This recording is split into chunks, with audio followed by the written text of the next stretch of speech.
Welcome, today in front of me OPPO A96 and I'll show you how to log out from Gmail account on this device. So first you should launch the Gmail application, and after that click here on the right upper corner.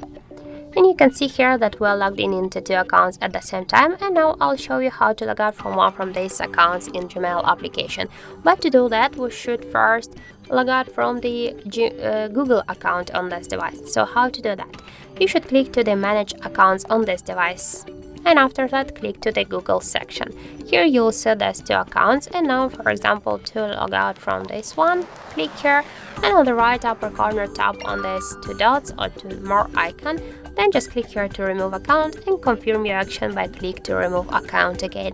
And as can you see that in Google accounts settings we stay only with one Gmail account. So when we'll go back again to the application, we can see here the result that in application we also stay only with one account. So that's it. That's how to log out from Gmail account on our OPPO device. Thank you for watching, and if you find this video helpful, don't forget to leave a like, comment and to subscribe our channel.